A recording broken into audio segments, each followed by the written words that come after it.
The U.S. Supreme Court has spoken, and while they weren't talking about Colorado, the Polis administration was listening. In late November, the High Court ruled that New York violated religious rights by imposing capacity limits on churches.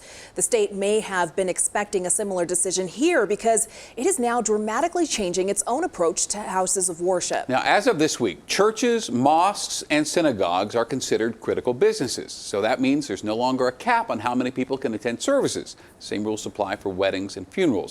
Certainly a departure from months past and deeply concerning for public health experts. Denver 7's Megan Lopez considers what this means in tonight's top story. It's a Supreme Court ruling with a big impact. In late November, justices decided New York could not limit religious gatherings due to COVID, a departure from history, according to CU Boulder law professor Craig Conniff. If we look at the 1918 flu, churches were closed. And more recent rulings. All of the decisions that were favorable to the state, the main decision came down before Amy Coney Barrett was on the Supreme Court and Ruth Bader Ginsburg was still on the court.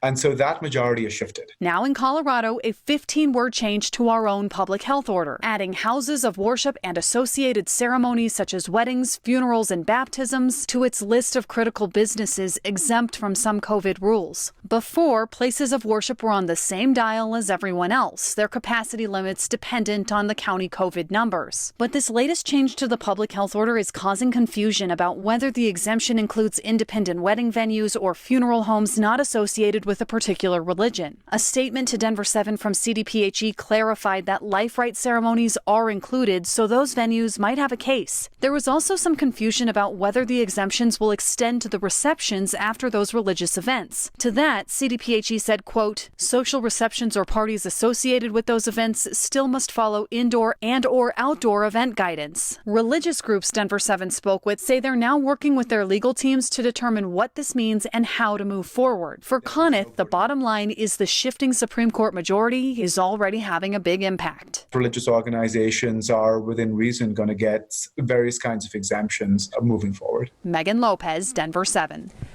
All right, let's take this conversation 360. Let us know what you think about the change with an email to 360@thedenverchannel.com. We may share your comments on air.